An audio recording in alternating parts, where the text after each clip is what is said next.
Hey everybody, how's it going? Matthew Kadish here, author of the Earthman Jack Space Saga, available over on Amazon.com, so if you want to support the channel, go check it out. Anyway, I have got some really exciting news, and I can't wait to dive into this with you guys, because it means that one of my most beloved franchise, and maybe yours too, Star Trek, is going to be saved. Yes. Yes. Our beloved Star Trek franchise that for 50 years has captivated and entertained legions of fans around the world, which was once in danger of self-destructing and being driven into the ground. There is now hope at the end of this tunnel. If you guys have been following me for any period of time, you'll know that a while back I wrote an expose over on medium.com, which I'm going to link in the description of this video, about the civil war that put Star Trek in jeopardy. And this was a civil war between the parent companies that used to own Star Trek. So basically, Viacom, which was the parent company of CBS and all these other kind of like, smaller companies, which owned Star Trek, decided to split into two. So you had the new Viacom and then you had CBS. And those two companies kind of went off in their own directions. And through a glaring, comedy of errors, I guess you could say, the Star Trek rights were split up between these two companies.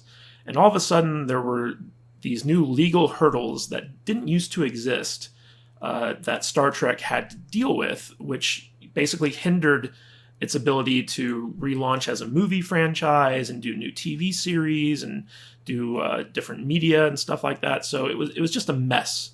It was an absolute mess. And at the same time that these two companies were split up, there was all types of infighting going on behind the scenes, mostly between Les Moonves and the guys who were running Viacom. And then there was a big drama with Sumner Redstone, who was the owner of Viacom. He's like the guy who owned everything. And his daughter eventually got caught up in the mix, and there was a lot of drama with her. And something happened a while back where Les Moonves, who was kind of like the guy who was working behind the scenes to basically take over the Viacom empire, with CBS kind of leading the charge to acquire, all of Viacom's assets, basically crush their sister company so that he could be the ruler of everything. He got dethroned in a very kind of cutthroat maneuver by Sherry Redstone. It was almost like Game of Thrones going on up in here. So Sherry Redstone basically was able to somehow finagle a way to oust Les Moonves from CBS through a Me Too type sex scandal. Basically, Les Moonves was accused of sexual harassment and was drummed out of his leadership position, which was surprising considering the fact that Les Moonves, as a businessman, since CBS split off into its own company, had seen years after years of growth and stock prices going up. Like, he was probably the most successful CEO in Hollywood, even more so than Bob Iger, who runs Disney. So the fact that you had this guy who was so entrenched and so powerful and he was able to be taken down was a big deal. And it was an even bigger deal for Star Trek fans because Les Moonves was well known for disliking Star Trek and science fiction in general. He was not a science fiction fan. He didn't have any appreciation or love for Star Trek. He looked at it strictly as a commodity to be exploited. And he was the brains behind CBS All Access, and it was his decision to relaunch Star Trek as a TV show to bolster their streaming service and all this stuff. And he was actually the guy who made a lot of the demands for the changes that fans didn't like about Star Trek Discovery, things like the look of the Klingons, the uniforms, the advanced technology. He's like, modern audiences need, fancy stuff like holograms and crap. Put holograms in there. And, because he's the boss, the people on the show had to cater to his whims. So he didn't really care about the lore of Star Trek or the canon of Star Trek. He just wanted, what he wanted in there. And with him gone, they were able to kind of course correct on season 2 of Discovery, and without his kind of overbearing hatred of science fiction influence, I think that the future for Star Trek TV shows, at least, looked pretty bright. Now, while this was going on, there was also a lot of drama happening over on the Viacom side of things, where there was kind of like an internal struggle with the Viacom CEO and the Redstones that was very, very cutthroat. And Sherry Redstone, to her credit, took down that guy too. Like, Sherry Redstone is like Queen Cersei in a way, because anyone who goes up against her just they end up defeated. So once Sherry Redstone kind of consolidated her power with Viacom and CBS, she started floating the idea of re-merging the two companies back together. And there were some legal hurdles to this as well, and CBS shareholders were kind of resistant to it because CBS was doing a lot better than Viacom, and the thought that Viacom being acquired by CBS would drag the stock price down. So there was a lot of little things that were kind of like, up in the air there. But Sherry Redstone was really pushing to make the company whole again, essentially. And that's important because that means that once the Star Trek licenses are reunited, where you have the movie stuff and the TV stuff and they all come back under one roof, that clears up all these artificial legal hurdles that were created when the company is separated. And that would mean that, we can once again have like synergy between the movies and the TV shows. We can have, tie-in stuff going on. We can forget about having to, change stuff to appear in like a different TV series and all these like nonsense things that had to be done in order to, deal with the licensing issues that were created when the company split.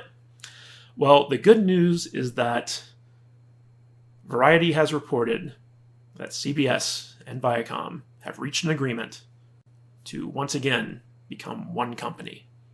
I can't tell you how exciting this is. Now, we're going to go over to this Variety article and unpack it. So this is by Cynthia Littleton, and it says, CBS Viacom reached long-awaited merger agreement to reunite. After days of marathon negotiating sessions, CBS Corporation has reached an agreement to acquire Viacom, making the latest twist in the saga of the media giants first brought together by Sumner Redstone in 1999. The enlarged company will take on the moniker Viacom CBS Incorporated. The all-stock deal values Viacom near its current market cap of $12 billion, meaning that the acquisition premium was already reflected in Viacom's share price after months of merger speculation. So the interesting thing here is that, back in the day, Viacom acquired CBS. They bought out CBS. Then they split up, and CBS became its own company again, and Viacom became a different company. And now, in the remerger, CBS is buying out Viacom. So, I mean, you can't make this stuff up. This is just crazy. But because CBS was the more profitable company of the two, they were the ones to, buy out Viacom, and so the new company is going to be called Viacom CBS. So it went from Viacom to CBS and Viacom to Viacom CBS. Weird. The deal is expected to close by year's end. The combined entity is projecting $500 million in synergy savings within 2 years through the elimination of overlapping corporate operations and other savings. So basically, when they split up into two companies, they had to create certain things that overlapped where they didn't used to need to have those things. Like, for instance, the home video distribution arm of Paramount used to handle, like distributing the DVDs for like all their TV shows. But when CBS split off, the home video department stayed with Viacom, which controlled Paramount Pictures. So CBS had to recreate a home video distribution arm to handle, their TV shows and stuff like that. So now that the companies are coming back together, they're going to save a lot of money by eliminating a lot of these things that overlap and just make it a lot more streamlined. The deal marks the third time since 2016 that CBS and Viacom have explored a merger at the urging of controlling shareholder Sherry Redstone, vice chair of CBS and Viacom and president of the Redstones family's National Amusements Incorporated holding company. The Redstones control nearly 80% of the voting shares of both companies. Viacom CEO Bob Bakish will lead the combined enterprise. Joe Iannello, president and acting CEO of CBS for the past year, will become chairman CEO of CBS, leading the I-branded assets. So this guy, Joe Iannello, he was the one who replaced Les Moonves once Les Moonves got ousted. And there was word that he was kind of jockeying for the head position of this, and that was part of the reason why there was speculation that CBS was going to try to resist the remerger, is because Iannello kind of wanted to keep independent. And the new CEO of Viacom, this Bob Bakish guy, he actually came in after all the drama that happened between the old CEO and Sherry Redstone, and kind of whipped Viacom back into shape, because Viacom used to be kind of on a downward spiral under this drama between the old CEO and the Redstones, and he kind of helped it to rebound. And so Sherry Redstone was very high on this guy, and she wanted him to be the one to take over the new merged company, even though his company was the one being acquired. Ideally, because CBS was acquiring Viacom, the guy who ran CBS, which is Joe Iannello, he would be the one to basically take over operations for the new company. But because Sherry Redstone has 80% voting stake in both companies, and pretty much the board of both companies is in her pocket now, her wish is their command. So the Viacom CEO is now going to be the one running the new company, and Joe Iannello, who took over for Les Moonves, he's going to be just kind of head of the CBS network, kind of as it was. So these guys, it's kind of an interesting leadership structure. That if Les Moonves was still involved in this, he would be jockeying, doing all types of dirty tricks to try to get that top tier CEO position. I'm really excited to see these two great companies come together so that they can realize the incredible power of their combined assets. My father once said content is king, and never has that been more true than today, Sherry Redstone said in the statement. Though CBS and Viacom shared passion for premium content and innovation, we will establish a world-class multi-platform media organization that is well-positioned for growth in a rapidly transforming industry. Led by a talented leadership team that is excited by the future, Viacom CBS's success will be underpinned by a commitment to strong values and a culture that empowers our exceptional people at all levels of the organization. Full disclosure here, I actually used to work at Paramount Pictures back when they were owned by Viacom. And at that time, Viacom was truly a multimedia conglomerate. They owned billboards and radio stations and all types of stuff. And it sounds like under the new remerger of these companies, they're going to be kind of pulling back on a lot of the conglomerate stuff and be focusing more on content creation, especially now that they have their streaming platform, CBS All Access, up and running. And we're actually going to talk about this in a little bit. They're looking to acquire more stuff to try to compete with Disney and Warner Media. CBS's previous management regime, led by former chairman CEO Leslie Moonves, had balked at the prospect of a reunion, so much so that the CBS board filed a lawsuit against Redstone in May of 2018. But Moonves' ouster from CBS last September amid sexual misconduct allegations and changes to the CBS board at the time greatly increased the likelihood of a remerger. CBS and Viacom were formally united in the year 2000, but split up again in 2006 because of Sumner Redstone's frustration with Viacom's sagging stock price. And if you read my expose, part 4 of that 4-part series goes into all the details of what happened with Viacom, and even I believe it's part 2 kind of goes into the details of why Sumner Redstone was frustrated with the growth of the company and why he decided to make the merger. So if you're really interested in the history of that, go check out my expose. It kind of gives you the whole timeline in great detail. CBS and Viacom shares have been trending up since late June on anticipation of another merger effort. There's been chatter on Wall Street that the melding of CBS and Viacom is the first step in a larger effort to expand the company through more acquisitions. Discovery Inc. and Lionsgate have been mentioned as possible targets. CBS has already been in discussions with Lionsgate to acquire the Starz premium cable group. So I've actually been meaning to do a video on Starz for quite a while because their shift in strategy and their subscription efforts are kind of interesting.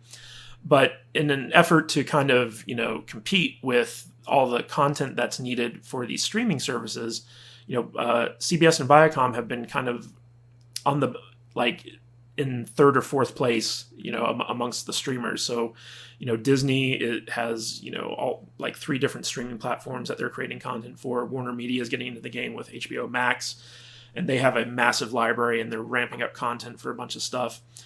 And CBS, the only thing that they've really put forward for the most part is Star Trek and the Good Wife spinoff, The Good Fight. So all their other stuff has been available for free on, their cable TV stuff.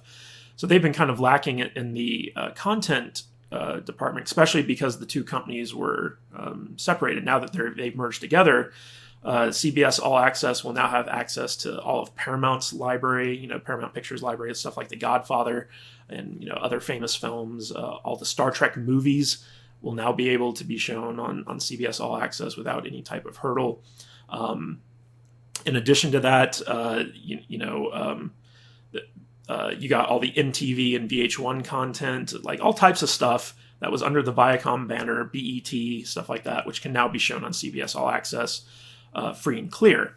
But in addition to that, they're looking to, there's been talk that they're going to buy out Discovery Networks and possibly Lionsgate. Now, if you don't know, Lionsgate is kind of like it's called a mini major studio. It's a studio that has the ability to finance big movies, but they have to distribute it through a bigger studio partner. And Lionsgate, they did the Hunger Games. They've done all types of big hit movies.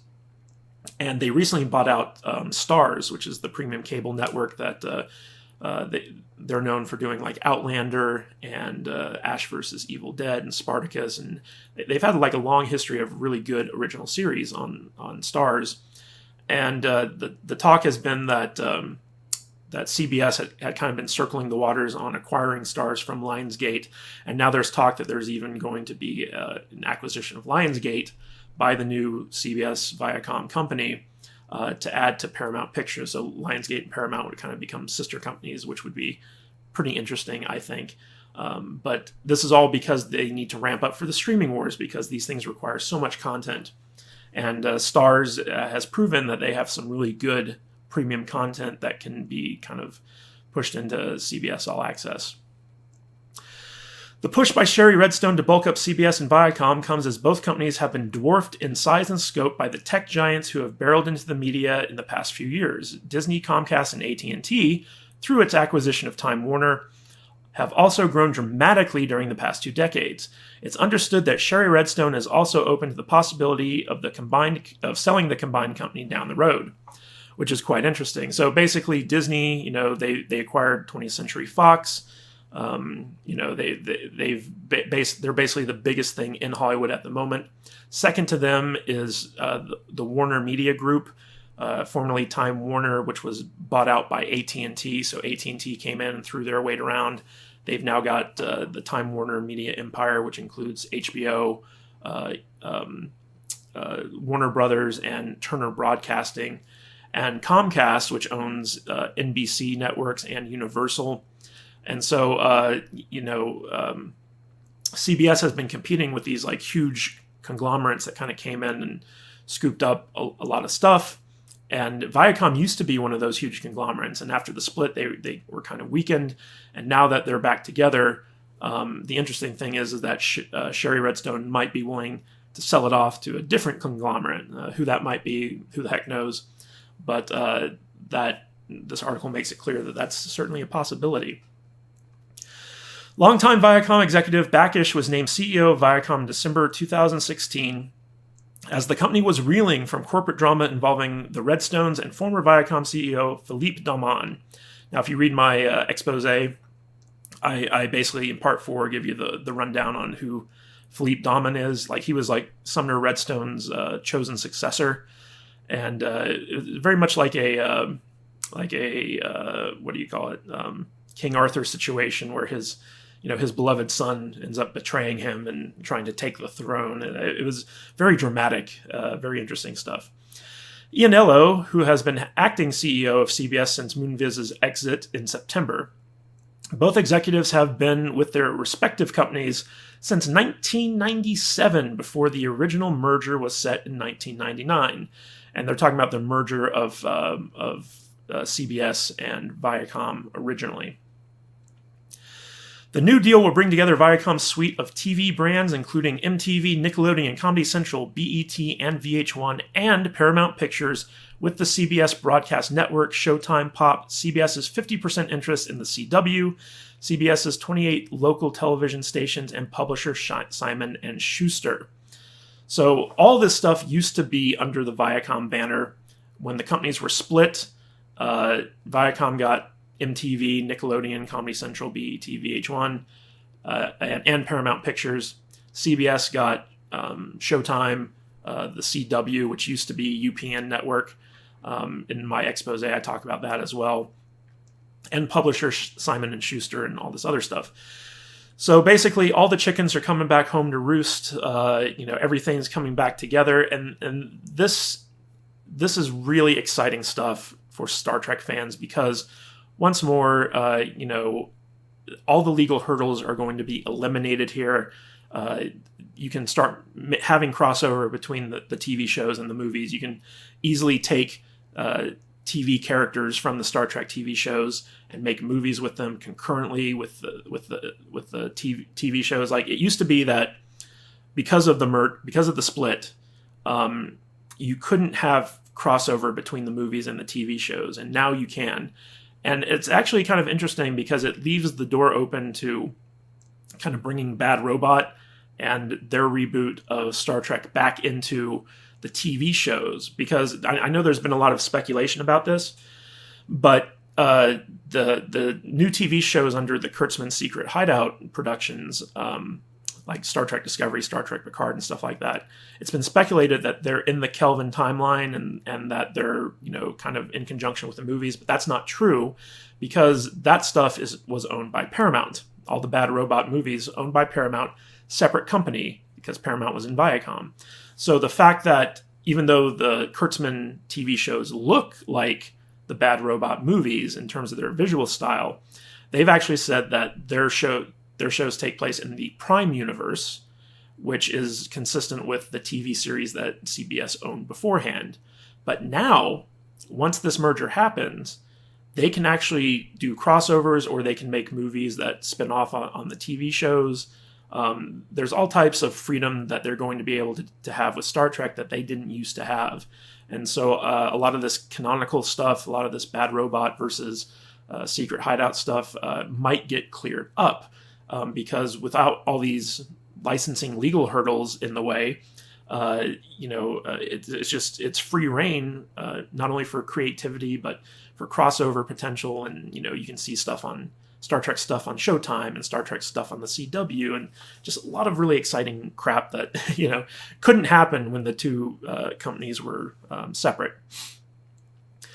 CBS in recent years has slimmed down its holdings to focus squarely on content production and distribution. The company has reaped the rewards of the changing content marketplace, mining new riches from the global hunger for original series and vintage library content. In the 2006 divorce, CBS took possession of Paramount's television archive, which proved incredibly lucrative as Netflix and others came on the scene with a big checkbook and insatiable demand for programming. Viacom, on the other hand, struggled under the leadership of former CEO Philippe Doman. The company was faulted for failing to invest in content and R&D and slow reactions to the massive shifts in how viewers watch television. CBS was a pioneer in subscription streaming arena with the launch of the CBS All Access brand in 2014. Viacom launched copyright infringement litigation battle against YouTube in 2007 that was settled 7 years later. So, in addition to this, I just want to point this one thing out. One of the reasons that the Star Trek movie franchise has basically died on the vine was because of Philippe Doman and his desire to sell off Paramount Pictures. Because Paramount, under his tenure, basically had a string of very expensive flops, and it was a money loser for Viacom. It was dragging its stock price down. So Dahlman started floating the idea of potentially selling off Paramount Pictures in order to kind of get rid of this money loser and boost the stock price. And that was something Sherry Redstone was very much against. And if he had sold off Paramount Pictures, they would have taken like all the Star Trek movie rights and stuff like that with him. It would have been a nightmare. And so part of his ousting was by Sherry Redstone to save Paramount Pictures. But during this time, when Paramount was on the chopping block, they were in the middle of renegotiating their contracts with all the big Star Trek actors like Chris Pine and Hemsworth and those guys. And you heard about it with Star Trek 4, where, Star Trek 4 was kind of going on its way, and they talked about maybe getting Quentin Tarantino to direct a Star Trek movie. But the negotiations with Chris Pine and Liam Hemsworth all fell through because Paramount didn't want to spend extra money at this time when they were on the chopping block. And so that was a big reason why Hemsworth's and Pine's contract for the Star Trek movies kind of fell through, and the Star Trek movies just kind of died on the vine, and then there was that shift back to the TV shows. So now that Paramount is going to be under the umbrella of Viacom CBS, they are going to have carte blanche to kind of start up Star Trek again. Now the question is, are they going to do new Star Trek movies based off of the Kurtzman TV shows? Are they going to try to resurrect the Bad Robot shows, now that Bad Robot has their overall deal with their biggest competitor, or one of their biggest competitors, Time Warner? My guess is like they probably will reboot the movies. We've probably seen the last of the Bad Robot, bad reboot movies, as Doomcock likes to call it. And I think what we're going to see going forward is Paramount tapping Kurtzman and Secret Hideout's slate of Star Trek films to do movie spin-offs, possibly, hopefully new stuff.